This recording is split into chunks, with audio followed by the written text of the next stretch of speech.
সংস্কৃত কক্ষাতে সকলকে স্বাগত জানাই। আমি সুরজিৎ রয়। গতকাল তোমাদের বিহার স্টেটের রেজাল্ট কিন্তু বেরিয়ে গেছে। আশা করি ইতিমধ্যে তোমরা সবাই চেক করে নিয়েছো। এই বিহার স্টেট রেজাল্ট বের হওয়ার পরেই কিন্তু বিপিএসসি টিআরই 4 এর নতুন আপডেট চলে এসছে। আপডেটে কি বলছে সে বিষয়ে আমি বিস্তারিত আলোচনা করব। সম্পূর্ণ ভিডিওটা দেখো, তাহলেই বুঝতে পারবে কবে তোমাদের পরীক্ষা হওয়ার সম্ভাবনা রয়েছে, ফর্ম ফিল আপ কবে থেকে শুরু হতে পারে, একটা সম্ভাব্য ডেট তোমরা বুঝতে পারবে। যাই হোক, দেখো, তা প্রথমেই দেখো এখানে দেখতে পাচ্ছ बीपीएससी टीआरई 4 এর शेड्यूल जारी होने का रास्ता साफ, जल्द शुरू होगी नियुक्ति की प्रक्रिया। যাই হোক, তোমাদের আগের দিন আমি বলেছিলাম যে মাত্র 37টা জেলা থেকে রোস্টার এসেছিল, শুধু চম্পারণটা বাকি ছিল। সেই চম্পারণ থেকেও কিন্তু সিট সংখ্যা কতটা হতে পারে সেই বিষয়ে কিন্তু চলে এসছে।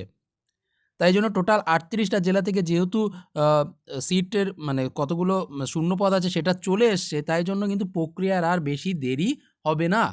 যদিও রোস্টারে কিছু ভুল দেখা গেছে, সে বিষয় নিয়ে একটু ঠিক করা হচ্ছে, সেটা পরবর্তী কথা, সেটা কোনো অসুবিধা হবে না। আশা করি শিক্ষা ভবন থেকে বলেছে যে কিন্তু 14 তারিখের মধ্যেই হচ্ছে বিপিএসসির কাছে পাঠিয়ে দেওয়া হবে।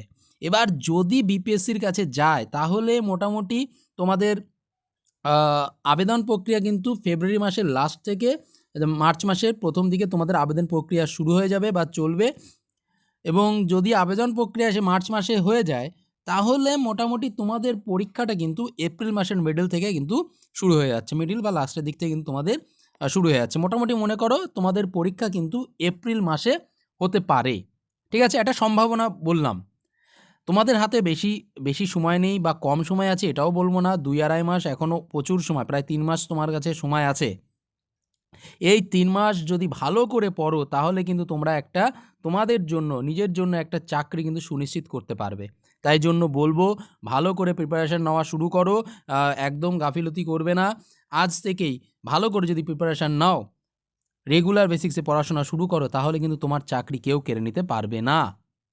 এবার কথায় আসি যে সিট সংখ্যা কত থাকতে পারে। তোমরা ইতিমধ্যে জেনেছো, শিক্ষা ভবন থেকে বারে বারে বলছে যে 25,000-এর কম হচ্ছে সিট থাকবে না, অর্থাৎ আবার বেশি সিটও সেরকম দিচ্ছে না এবার টিআরই 4-এ। টিআরই 4-এ মোটামুটি মনে করো 25 থেকে 30,000-এর মধ্যে তোমাদের একটা সিট থাকছে। ঠিক আছে, আগে যেটা বলেছিল সেম একই কথা এখনও বলে যাচ্ছে, বেশি সিট কিন্তু থাকছে না। তার উপর তোমরা হচ্ছে বিহারের বাইরের রাজ্য, যেহেতু তোমাদের হচ্ছে বাইরের রাজ্য থেকে যাচ্ছ, তাই জন্য তোমাদের যে পার্সেন্টেজ রয়েছে, যে সিটটা রয়েছে অ্যালোটেড, সেটা হচ্ছে 15.6, অর্থাৎ মোটামুটি মনে করো 15%, 16% তোমাদের হচ্ছে বাইরের রাজ্য থেকে রয়েছে সিট। আর বাকি যে 84%, 85% সেটা কিন্তু বিহারে যারা পড়াশোনা করেছে তাদের জন্য। যাই হোক, সিট সংখ্যা কম হলেও কিন্তু তোমরা যদি ভালো করে পড়াশোনা করো তাহলে কিন্তু তোমাদের চাকরি সুনিশ্চিত করতে পারবে। কারণ এখানে শুধুমাত্র মেধার উপরেই কিন্তু তোমরা চাকরিটা পাচ্ছ। এই জন্য এখানে একটা বড় সুযোগ রয়েছে।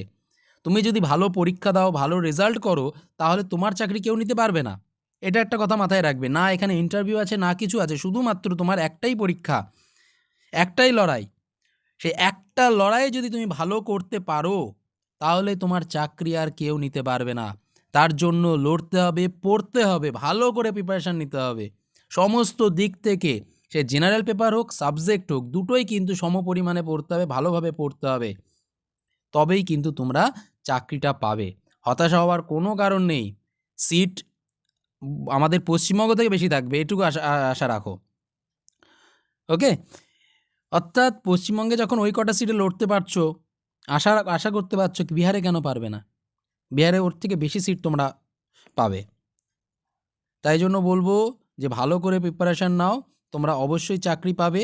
হতাশা হওয়ার কোনো কারণ নেই, ভালো করে প্রিপারেশান নাও, দেখবে সব কিছু ঠিক হয়ে গেছে। ভালো করে প্রিপারেশান নিলেই তোমরা চাকরি পাবে। যাই হোক, ইতিমধ্যে আমরা বিপিএসসি টিআরই 4-এর অনলাইন ক্লাস কিন্তু শুরু করে দিয়েছি। তোমরা যারা যারা অনলাইন ক্লাসে যুক্ত হতে চাও তারা অবশ্যই নিচে দেওয়া এই নম্বরে আমাদের সঙ্গে যোগাযোগ করতে পারো। আমাদের এই অনলাইন ক্লাসে থাকছে সপ্তাহে 5টা দিন অনলাইন ক্লাস থাকছে, এবং অনলাইন ক্লাসের পাশাপাশি তোমরা কিন্তু রেকর্ডেড ভিডিওগুলোও দেখতে পারবে। অনলাইন ক্লাস যেমন করতে পারবে এবং পরবর্তীকালে সমস্ত রেকর্ডেড ভিডিও দেখতে পারবে, এবং এই ক্লাসের মধ্যে কিন্তু প্র্যাকটিস সেটও করানো হয়ে থাকে। প্রতিদিন কিছু না কিছু প্র্যাকটিস সেট তোমাদের চলে। তার পাশাপাশি তোমাদের প্রত্যেকটা বিষয়, প্রতিটা কাব্য বলো, আনসিন বলো, অশুদ্ধি সংশোধন বলো, সমস্ত বিষয় কিন্তু ব্যাকরণ বলো, সমস্ত বিষয় কিন্তু তোমাদের টপিক ওয়াইজ ধরে ধরে করানো হয়। তাই জন্য যদি ভালো করে প্রিপারেশান নিতে চাও তাহলে অবশ্যই নিচে দেওয়া নাম্বারে আমাদের সঙ্গে যোগাযোগ করবে। এই অনলাইন ক্লাসের সঙ্গে সঙ্গে তোমরা কিন্তু সমস্ত নোট পিডিএফ আকারে পাবে, সমস্ত টেস্ট পিডিএফ আকারে পাবে, টেক্সট, তারপর টেস্ট দিতে পারবে। এছাড়া সাপ্তাহিক পরীক্ষায় তোমরা অংশগ্রহণ করতে পারবে। সমস্ত কিছু কিন্তু তোমরা এখান থেকে পেয়ে যাবে। তাই জন্য বেশি দেরি না করে আজই আমাদের এই সংস্কৃত কক্ষা অ্যাপটা ডাউনলোড করো, ডাউনলোড করে কোর্সটা পারচেস করো এবং ভালো করে প্রিপারেশান নেওয়া শুরু করে দাও। এছাড়া তোমরা যারা জেনারেলের জন্য প্রস্তুতি নেবে ভাবছো, আমরা কিন্তু জেনারেলের প্রস্তুতি পর্ব শুরু করছি। এই কটা দিনের মধ্যে 15 তারিখ থেকে শুরু করব আমাদের জেনারেল ক্লাস। তোমরা যদি মনে করো যে জেনারেল ক্লাসে ভর্তি হবে তাহলে অবশ্যই নিচে দেওয়া এই নাম্বারে আমাদের সঙ্গে যোগাযোগ করো এবং সংস্কৃত কক্ষা অ্যাপটা ডাউনলোড করে নাও। আজ এই পর্যন্তই। নমো নমঃ।